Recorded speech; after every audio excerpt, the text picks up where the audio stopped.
오늘 종력전도 주일에 처음으로 우리 교회에 참석하신 여러분들을 중심으로 먼저 환영을 합니다. 머지않아 고3 학생들을 둔 부모님이나 그 학생들이 중대한 결단을 할 시기가 가까우고 있습니다. 대학 입시를 앞에 놓고 수학능력 시험을 어떻게 잘 치러서 점수를 얻느냐 하는 문제, 그리고 어떤 대학을 선택할 것이냐, 또 어떤 학과를 선택해서 입학할 것이냐, 이것은 다른 사람이 선택해 줄 것이 아니라 그 학생 자신이 선택을 해야만 하는 것입니다. 우리에게 선택의 자유가 있는과 동시에 선택의 고민도 함께 따라오고 있습니다. 몇 해 전에 수학능력 시험의 고득점자의 공통점이 무엇이냐 하는 것이 5가지가 기록된 것을 보았는데, 수학능력 시험의 고득점의 공통점은 첫째로 규칙적인 생활을 하는 학생이다. 공부도 제 시간에 하고 예습과 복습을 제대로 한 규칙적인 학생이 고득점자가 되었다. 두 번째로는 기본 실력을 갖춘 학생이다. 아야 중학교 때부터 꾸준하게 실력은 차근차근 갖춘 그 기본적인 실력을 갖춘 학생이다. 세 번째로는 적당한 수면을 한 학생이다. 갑자기 공부를 하는 게 아니라 계속해서 수면을 하면서 공부를 해온 학생. 네 번째로는 평범한 소시민의 자녀들이다. 돈 많은 집의 부잣집의 자녀들, 학자의 집의 자녀들이 아니라 소시민의 평범한 집의 자녀들이었다. 그 다음에 5번째로는 평범한 학교 출신이다. 명문 이름 있는 학교가 아니라 지극히 평범한 학교에 다니는 학생들이 이렇게 고득점자가 되었다, 그렇게 나왔습니다. 이렇게 보면은 특별한 비결이 없다는 얘기입니다. 누구나 다 할 수 있는, 평범한 사람도 누구나 다 할 수 있는 일을 이런 고득점자들이 이렇게 해서 좋은 대학에 들어갔다 하는 얘기입니다. 이 말은 일상생활 중에 무엇인가 바르게 선택해서 나가는 사람에게 그 결과가 따른다는 교훈입니다. 미국의 유명한 템플 대학교의 교수인 리틀 박사가 얘기를 하기를, 현대는 각자 결단의 시대이다. 특별히 자유민주주의 시대의 모든 사람들은 많은 정보를 우리가 수집을 해서, 그리고 취사 선택을 해서 결단하면서 살아가는 시대입니다. 그렇기 때문에 결단이라고 하는 것이 과거보다 더 어려운 시대가 되었습니다. 성공하는 사람은 왜 성공하느냐 하면 성공한다고 그가 선택을 했기 때문입니다. 실패하는 사람은 실패한 대로 내가 선택을 잘못했기 때문에 실패하게 되는 것입니다. 부정적인 사람은 자기가 선택한 책임을 남에게 돌립니다. 이것은 국가가 잘못되었고, 나라가 잘못되었고, 이웃이 잘못되었고, 부모가 잘못되었기 때문에 내가 오늘 이렇게 되었다고 자기의 선택의 책임보다는 남에게 책임을 전가하는 부정적인 사람을 많이 보시게 됩니다. 하나님께서는 우리에게 가장 귀한 선물을 주셨는데, 그것은 선택의 자유라고 하는 것입니다. 선택의 의지라고 하는 것입니다. 어떤 사람이 얘기를 하기를, 에덴 동산에 왜 아담과 하와에게 선악과를 따먹도록 내버려 뒀느냐, 왜 범죄하도록 했느냐, 그렇게 얘기하는 사람이 있습니다. 만일에 하나님께서 이 아담과 하와에게 선악과를 따먹지 못하도록 제재를 했으면 그것은 인간에게 자유가 없는 것입니다. 기계처럼 되어버린 것만 것입니다. 선악과를 따서 먹을 수도 있고 안 먹을 수도 있는 자유를 우리에게 주셨습니다. 오늘날도 그 선택의 자유가 우리에게 있기 때문에 우리가 바른 것을 선택해 나갈 때에 좋은 행복의 결실을 얻게 되는 것입니다. 오늘 우리가 무엇을 선택하느냐에 따라서 내일 생활의 변화가 오는 것입니다. 하나님이 세상을 철렁하사 독생자를 주셨으니 누구든지 저를 믿는 자마다 멸망치 않고 영생을 얻으리라. 독생자를 주셨으니 그를 믿는 자마다 누구든지 믿을 때에 구원을 얻고 믿지 않으면 멸망을 받게 되어 있습니다. 너희 앞에 생명과 저주가 너희 앞에 있으니 생명과 사망이 너희 앞에 있으니 오늘 너희들이 생명을 택하든지 축복을 택하든지 너희들이 멸망을 택하든지 저주를 택하라. 신명기의 말씀이었습니다. 오늘의 내가 무엇을 선택하느냐에 따라서 내일의 결과를 가져오게 되는 것입니다. 오늘 미래의 축복과 구원을 위해서 오늘 무엇을 어떻게 선택해야 되겠느냐, 오늘 세 가지로 나누어서 함께 생각해 보고자 합니다. 첫째로는 자유의지로 바른 믿음을 선택하자 하는 것입니다. 자유의지로 바른 믿음을 선택하자. 원래 인간을 가리켜서 호모 렐리기우스라 그럽니다. 종교적인 존재라. 인간은 어떤 종류든지 종교를 선택하면서 믿고 살아가게 되어 있습니다. 여러분, 인간의 가장 중요한 선택이 뭐냐 하면 종교의 선택입니다. 영생이냐 멸망이냐, 새로운 존재가 되느냐, 우리는 흑암의 자식이 되어서 멸망을 받느냐. 누구든지 믿음 없이는 우리가 살아갈 수가 없습니다. 여러분, 점심때가 되어서 음식점에 가서 음식을 우리가 사서 먹을 때도 여러분이 그 음식을 만든 사람을 믿고 아무런 독약이 들지 않은 줄 알고 그대로 마음 놓고 사서 잡습니다. 그것도 신뢰 행위입니다. 요즘 커피숍이 많아졌는데 그 커피숍에 들어가서 친구와 같이 커피를 맛있게 드는 것도 그 커피를 끓인 사람을 믿기 때문에 아무런 독약이 들지 않은 것을 믿고 드는 것입니다.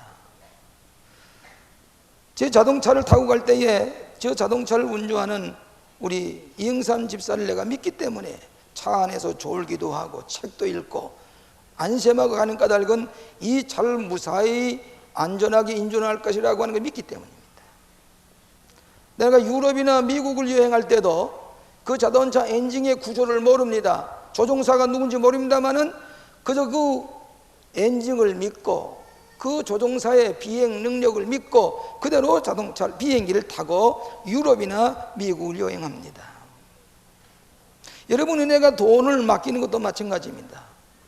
요즘은 웬 액수가 커져서 300억을 은행에 맡겼다, 그것이 문제가 되어 있고 4천억이 어디 가느냐. 우리는 상상할 수 없는 얘기들입니다. 이런 일이 있었다면 이건 처벌을 받아야 됩니다. 그런데 300억을 갖다가 은행에다가 맡기는 것은 그 은행주를 믿기 때문입니다. 은행장이 누군지 돈선언 아가씨가 누군지 모르지만은 300억을 갖다가 맡기고 수십억을 갖다가 맡기는 까닭은 그 은행을 믿고 은행장을 믿고 믿는 믿음의 행위입니다. 무신론자, 나는 하나님이 없어, 하나님이 없다고 하는 무신론을 주장하는 것도 하나님이 안 계시기 때문이 아니라 하나님이 없을 것이라고 믿는 것입니다. 무신론도 신앙의 행위입니다. 하나님이 계시는 것을 안 믿는 건다, 안 믿는다고 하는 그런 믿음을 가지는 것이 신론입니다.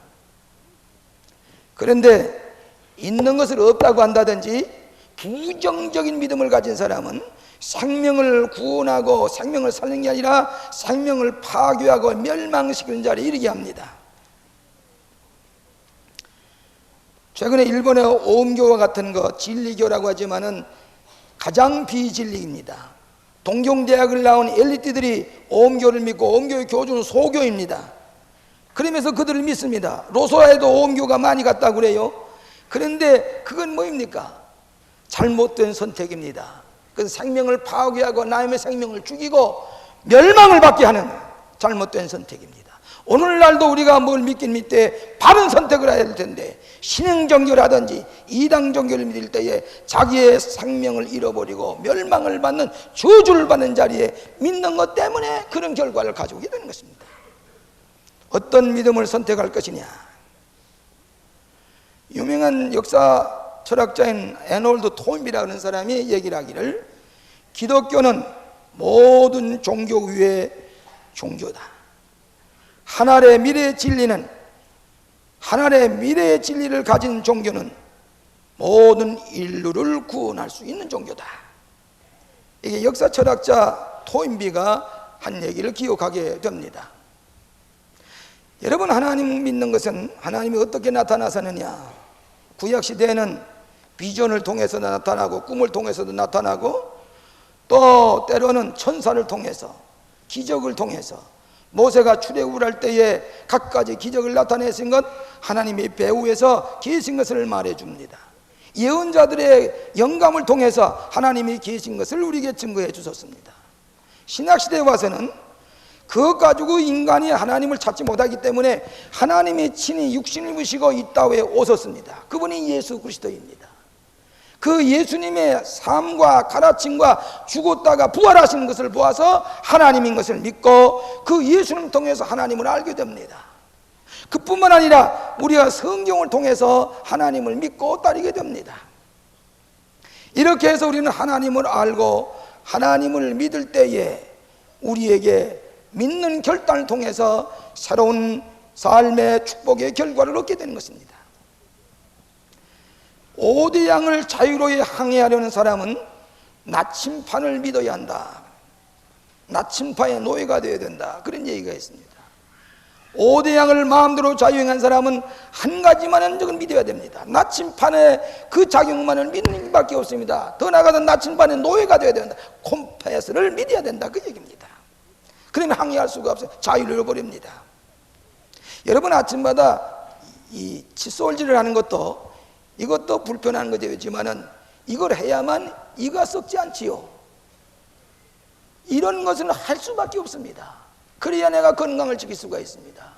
고등학생들이, 대학에 들은 학생들이 나는 공부하기 싫어, 그래서 공부를 안 하고 놀고 게을리고 자기 본능대로 살 것 같으면 결과는 뻔합니다. 대학은 들어갈 수가 없습니다.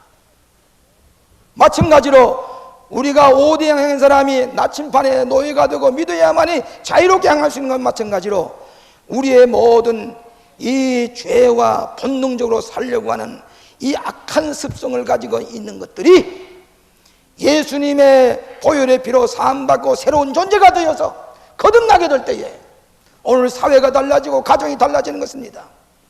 참된 인생을 살도록 우리를 가르쳐 주시고 십자가에 죽으시고 우리를 구속해 주신 예수님을 바로 믿을 때에 우리는 바른 삶의 축복을 얻게 되는 것입니다. 여러분, 인간은 적어도 3가지 문제를 해결해야 됩니다. 첫째는 뭐인 거니? 삶의 목적이 무엇이냐? 무엇 때문에 살아야 되느냐? 나는 어디로 갈 것이냐? 내 인생의 종착역은 어디냐? 두 번째로는 내가 사는 이 일이 의미 있는 일이냐? 삶의 의미가 무엇이냐? 의미 있는 일이라면 내가 고통스러워도 자원해서 이 고통스러운 것도 삶의 의미가 있기 때문에 이 일을 행하게 되는 것입니다. 그 다음에 세 번째로는 내 삶이 만족하냐? 내 인생에 살아가는 것이 만족하냐? 삶의 목적과 삶의 의미와 삶의 만족이 어디서 얻느냐? 다른 방법으로 얻을 길이 없습니다. 우리를 창조하신 하나님의 뜻대로 살아갈 때에 비로소 삶의 목적과 삶의 의미와 삶의 만족을 누리면서 살아가게 되는 것이 하나님께서 우리에게 가르치신 진리인 줄로 믿습니다. 얼마 전에, 며칠 전입니다만 텔레비전을 뉴스를 보다가 이어서 나오는 드라마를 보았습니다. 제5공화국의 비극에 대한 영화였습니다. 드라마였습니다. 박정희 대통령이 궁정동에서 시해당하는 아주 그 비극적인 장면을 그대로 나타내 보이는 것입니다. 이 카토 대통령이 한번 바로 직전에 우리나라를 방문했을 때에 박정희 대통령을 만나가지고 전도를 했습니다. 그랬더니 박정희 대통령이 나도 어렸을 때 교회 학교 나가던 사람인데 예수를 믿기로 결심을 했습니다. 그래서 김포공항에서 떠날 때 김장한 목사님 불러서 우리 박 대통령도 예수를 믿기로 작정했으니 앞으로 잘 신앙으로 지도해 주시기 바랍니다. 그리 부탁을 하고 비행기를 타고 떠났습니다. 그게 얼마 후에 침례교 교인이기 때문에 조지 목사라는 목사님을 보내서 팔로우업이라고 해서 신앙을 어떻게 살아야 된다고 하는 그것을 이제 카운슬링을 하기 위해서 카터 대통령이 직접 목사님을 보냈습니다. 그 대통령을 만난 다음에 대통령과 너무 지금 바쁜 행사이기 때문에 다음 화요일에 오찬을 같이 하자고 약속을 했습니다. 바로 그 다음 날에 저 삽교촌에 그 큰 공사를 해놓고 이 대통령은 흥분했습니다. 다 돌아보고 나서 너무 흥분했습니다. 너무 이 좋은 일을 했다고 하는 그런 마음으로 돌아와서 청와대에 돌아와서 만찬회를 열기로 했습니다. 풍정도의 안가에서 만찬을 베풀었습니다. 그때 기타를 타던 그 노래하던 사람이 우리 교회에서 세례받은 사람입니다. 그 당시의 장면을 제게 오래전에 제가 그대로 얘기했습니다. 그런데 그 즐거운 자리에 제2인자인 중앙정보부장이 권총을 들이대고 정면으로 총을 쏠 줄 누가 알았겠냐 그 말이에요. 피를 흘리고 그대로 쓰러져서 세상을 떠났습니다. 시해를 당하고 비극을 맞이하게 됐습니다. 권력의 결과가 이렇게 될 것이냐. 그 후에 그 엑스레이를 찍은 사진을 보니까 대통령의 그 해골이 그대로 비친 것은 뭐 인간, 죽은 인간. 결국에 권력의 결과가 이렇게 되는가. 삶의 의미가 무엇이냐. 이렇게 종말을 고하는 거냐. 만약 그가 예수를 믿고 바로 무릎을 꿇고 기도하면서 생활했던들 그런 비극은 맞이하지 않았을지도 모릅니다. 이래도 권력입니까? 이 권력이 우리를 영생하게 하는 겁니까? 돈. 어저께 텔레비전에 앵커가 하는 말이 돈이 썩을 것, 이 썩은 것 4,000원. 그 사람 믿지 않는 사람인지 모릅니다. 앵커가 하는 얘기입니다. 여러분, 그 물질 때문에 결과가 어떻게 될 겁니까? 스스로 부끄러움을 당할 뿐만 아니라 모든 사람이 지탄을 받는 사람이 되는지 모릅니다. 돈 때문에. 그래도 돈입니까? 우리 돈이 영생하게 하는 겁니까? 400을 해서 뭘 할 것이고 300을 해서 뭘 할 것입니까? 뭘 어쩌자는 것입니까? 이것이 오늘날 이 민족이 나아간 지도자층의 이등이 있다고 할 것 같으면 부끄러움을 면치 못한 겁니다. 무엇을 선택할 것입니까? 어떤 믿음을 가져야 할 것입니까? 오늘 하나님께서는 우리를 창조하신 하나님, 우리에게 나타나신 예수 그리스도를 믿고 그 은혜 가운데서 바른 선택을 할 때에 구원과 행복과 참된 삶의 의미와 목적을 찾게 하시는 이 믿음을 가장 지혜롭게 선택하시는 여러분 되시기를 주의 이름으로 축원합니다. 두 번째로는 순종의 믿음으로 축복의 삶을 사시기 바랍니다. 순종의 믿음으로 축복의 삶을 살자. 하나님 우리를 궁일이 여기사 복을 주시고 그 얼굴빛으로 우리에게 비치사 주의 도를 땅 위에 주의 구원을 만방 중에 나타내시도다. 우리 하나님이 우리에게 복을 주시리로다. 이 시편의 말씀은 우리를 궁일이 여기시는 하나님, 우리를 불쌍히 여기시는 하나님, 우리가 죄를 짓고 타락했다고 하더라도 그래도 여전히 사랑하시고 우리를 궁일이 여기시는 하나님, 당신이 창조한 백성들에게 복을 주시기를 원하시는 하나님, 우리가 하나님께로 돌아가서 하나님의 진리의 말씀대로 살기만 하면은 우리에게 복을 주시고 우리에게 은혜를 주시고 삶의 참된 의미를 깨닫게 하시는 하나님, 우리가 하나님의 말씀에 순종해야 합니다. 구약 성서를 보면은 나라가 하나님의 말씀에 순종할 때에 나라가 축복을 받았습니다. 이스라엘 백성이 축복을 받았습니다. 제일 축복을 많이 받은 때가 언제냐면 다윗 임금 때입니다. 다윗 임금 때 40년 동안은 전 민족이 하나님을 잘 섬겼기 때문에 다윗 임금 때에 나라가 복을 받았습니다. 그리고 그 아들 솔로몬 때는 한 20년 동안 복을 받았습니다. 그 60년 동안은 하나님이 이스라엘 나라 선택한 이스라엘 백성들에게 많은 복을 주었습니다. 그러나 솔로몬이 범죄하게 될 때 나라가 갈라졌습니다. 그 60년 동안의 물질적인 축복을 받고 쉐바 요한이 와가서 내가 듣기만 했더니 와보니까 듣는 것보다 훨씬 놀라운, 내가 정신을 잃어버릴 정도로 축복을 받았다고 고백을 했습니다. 구약시대의 약속입니다. 신명기 28장 1절 이하에 이 축복의 약속을 했습니다. 그러나 신약에 와서는 우리가 예수를 믿고 하나님의 말씀을 순종할 때에 영적인 축복이 따르는데 성령의 열매입니다. 우리에게 사랑을 주십니다. 희락을 주십니다. 화평을 주십니다. 하나님의 말씀에 순종하는 자에게 주는 우리의 영적인 축복, 마음의 평화가 찾아, 사랑이 넘치는 가정생활, 사랑이 넘치는 이웃을 사랑하며 살아가는 마음을 주십니다. 우리에게 기쁨의 축복을 주십니다.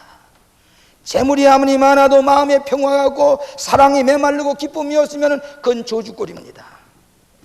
신학시대에 와서 예수 그리스도를 믿을 때에 물질적인 축복은 구약의 약속을 믿을 때 이루어지는 거고, 신학에 와서는 우리가 마음의 평화와 기쁨과 행복을 누리게 하시는 것입니다. 우리가 체험을 했습니다. 여러분, 요즘 새로운 자동차들이 많이 나오는데 이 새로운 자동차들이 나오게 되면은 거기에 뭐가 따라오는 매뉴얼이라는 게 따라옵니다. 매뉴얼. 그래서 이 매뉴얼을 봐가지고 이 자동차는 어떤 가스통이었고 어떤 기름을 치고 어떻게 운전해야만 이 자동차가 잘 달린다는 매뉴얼이 있습니다. 이걸 잘 보고서 이 차를 운전해야만 이 차는 나에게 도움이 됩니다. 그러나 이 매뉴얼을 없이 하고 자기 맛대로 자동차의 엔진이 고장이 납니다. 쉽게 망가집니다. 나에게 도움을 주지만 짐이 됩니다. 마찬가지로 하나님께서 우리를 창조하시고 우리의 삶을 어떻게 살려고 하는 삶의 매뉴얼을 주셨습니다. 이것을 읽고 이대로 살기만 하면은 하나님께서 약속하신 각가지 약속이 우리에게 축복으로 임하게 되고 우리의 삶이 변화되고 이 매뉴얼대로 살기만 하면은 보람 있고 의미 있는 인생, 영생을 살아가는 인생이 되는 것입니다. 여러분이 이 매뉴얼대로 살았습니까? 여러분의 삶의 교과서가 어디에 있습니까? 어떻게 살려고 하십니까?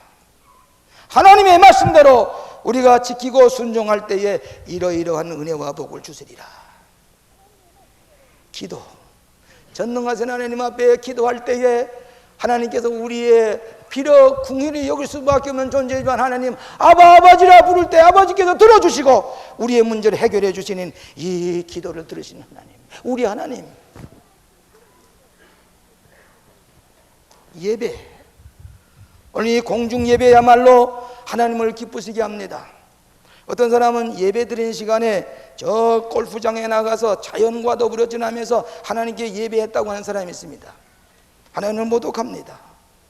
저 백설이 날인데 스키장에 가서 자연을 즐기면서 난 하나님의 예배했다. 그건 예배가 아닙니다. 자기를 즐겁게 하는 겁니다. 여러분, 예배는 하나님을 기쁘시게 하나님께 영광 돌리는 겁니다. 공중 예배를 드려야 됩니다. 조렌 킬케고리 이렇게 한 번 비판했습니다. 많은 사람들이 오해하기를 하나님 앞에 예배하는 것은 설교자가 이 강단에서 무대에서 설교를 하는 것을 감상을 하고 야 설교 잘한다 못한다 비판하고 앉아서 그 관광을 합니다. 그 청중의 입장에서 그 예배를 비판합니다. 잘했다 못했다, 또 성가대 찬양을 듣고서 성가대 잘한다 못한다 비판합니다. 그러면 하나님 어디에 있습니까? 여러분이 예배를 받으시는 겁니까? 인간들이 앉아가지고 이 설교자나 성가대나 예배드리는 모든 사람을 하나의 배우처럼 생각하고 잘했다 못했다 하고 그것이 예배입니까? 킬케고는 이건 잘못됐다는 얘기입니다. 이 예배는 여러분과 저와 같이 하나님을 찬양하고 예배함으로 하나님을 기쁘시고 하나님이 내리다보실 때 아 신령과 진정으로 예배를 드리는구나. 예배자 영광을 받으십니다. 오늘 우리가 예배를 잘못된 어떤 사람은 교만한 자세를 가지고 설교를 잘하나 못하나 끝나고 난 다음에 설교 잘했다 못했다 성가대 잘했다 못했다 누가 할 얘기입니까? 그렇게 해버리니까 예배가 잘못됐다는 얘기입니다. 잘못됐다는 얘기입니다. 오늘 여러분과 저가 하나님 앞에 신령과 진정으로 하나님의 예배할 때 하나님이 영광을 받으시고 기뻐하시고 여러분에게 은혜를 베풀어 주신 줄로 믿습니다. 이사야서 58장 12절에 보면 너희들이 안식일에 하나님 앞에 예배 드릴 때에 첫째로는 마음의 즐거움이 있습니다. 여러분이 예배 드리고 돌아갈 때 우리 마음이 기쁘고 즐겁습니다. 예배 드리지 않은 주일날은 왜 이렇게 불안합니까? 왜 이렇게 죄책감이 넘칩니까? 하나님을 기쁘시게 하지 않았기 때문입니다. 내 마음에 기쁨이 넘치고, 두 번째로는 존귀 여김을 받습니다. 하나님이 여러분을 존귀 여길 때 모든 사람이 여러분을 존귀 여깁니다. 하나님 앞에 예배 드리고 돌아가는 그 모습을 볼 때 존귀한 존재가 됩니다.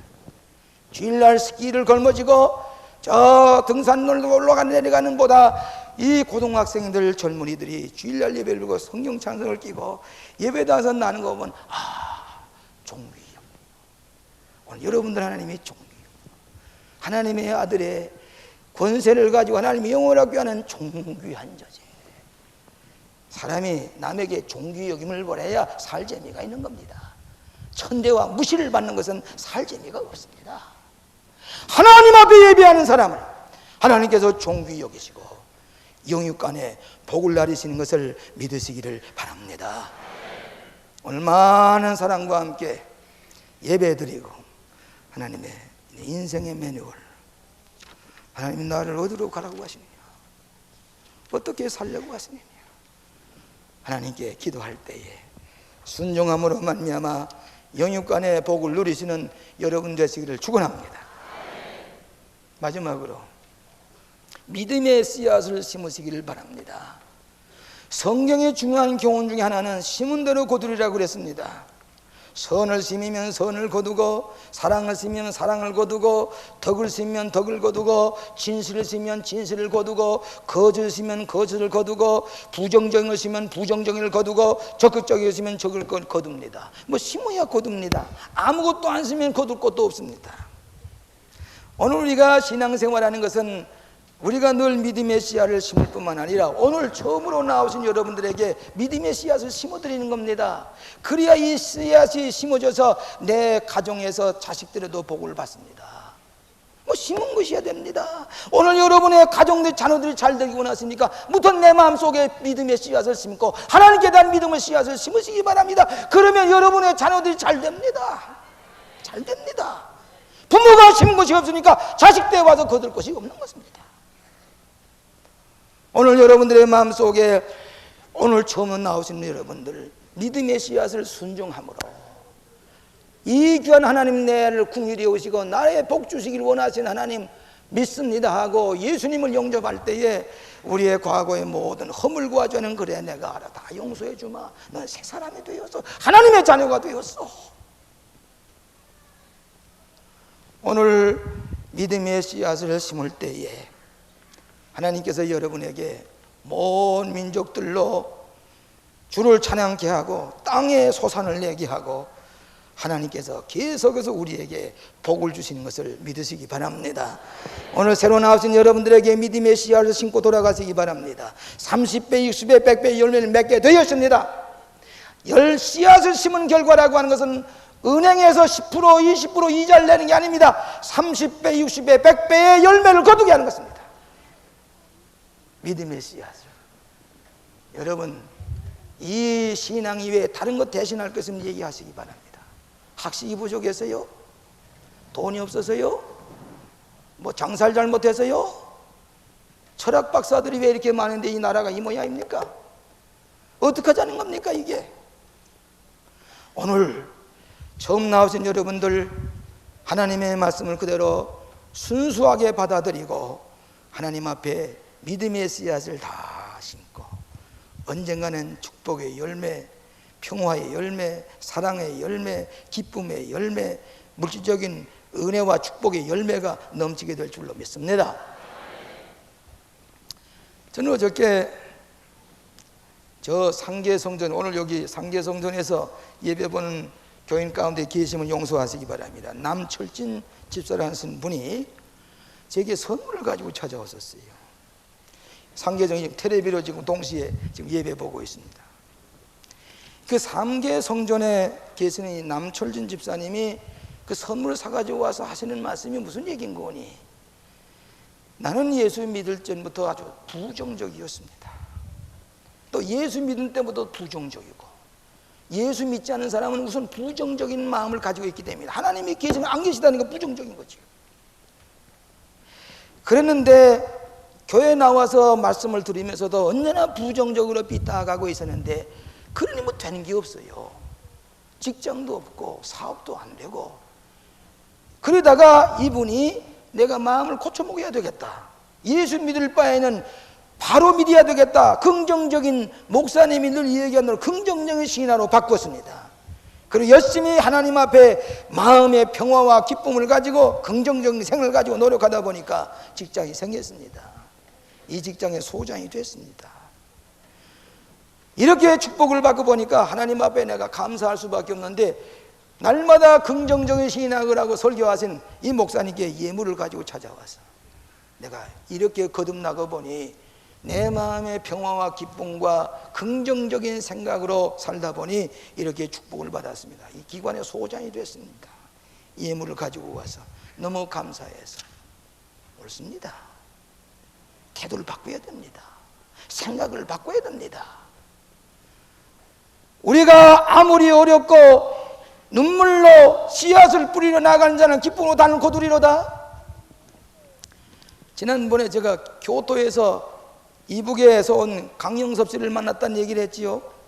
50년 전에 나 예수 믿을 때에 그들에게 얼마나 공산당들에게 핍박을 받았습니까? 수모를 받았습니까? 도대체 이렇게 인생을 살아가는 건가? 그렇지만은 끝까지 하나님께 대한 믿음을 잊어버리지 아니하고 그 믿음을 지키다가 하나님께서 믿음의 씨앗을 심은 대로, 눈물로 심은 대로 오늘 거두게 하셨습니다. 이 아름다운 성전에서 예배합니다. 기쁨으로 나를 거두게 하셨습니다. 50년 후에 그 노동당 당원인 그 사람에게 가서 나는 담대히 얘기를 했습니다. 하나님 무신론, 하나님이 안 계시다고 하는 것, 오늘 결과는 그는 이제는 구걸하러 다닙니다. 도와달라고 달립니다. 쌀밥에 고기밥에 이 좋은 집에 잘 살겠다는 그 약속은 다 어디 갔습니까? 하나님이 안 계시다고 할 때 복 되신 하나님, 복을 주시는 오자신 하나님을 부정하고 하나님을 모독하고 하나님을 없다고 하는 이런 사람에게는, 믿음이 없는 그들에게 하나님의 축복이 임할 수가 없습니다. 눈물로 믿음의 씨앗을 뿌리는 자에게 기쁨으로 단을 거두리로다. 우리를 공의히 여기사 복 주시기를 기뻐하시는 하나님 선택하시고 믿음대로 사시고 심은 대로 거두시는 여러분 되시기를 주의 이름으로 축원합니다. 자비하신 아버지 하나님 감사합니다. 오늘도 이 아름다운 성전에서 기쁜 마음으로 하나님 앞에 찬양과 예배를 드리게 하여 주시오니 감사합니다. 오늘 처음으로 우리 교회에 나오신 여러분들의 마음속에 이 믿음의 씨앗이 심어지게 하여 주시며 말씀대로 순종하게 하여 주시며 바른 선택을 통해서 영원과 또 거듭남과 축복의 행복의 열매를 거두는 하나님의 권세 있는 자녀들이 될 수 있도록 축복하여 주시옵소서. 예수님 이름으로 기도하옵나이다. 아멘.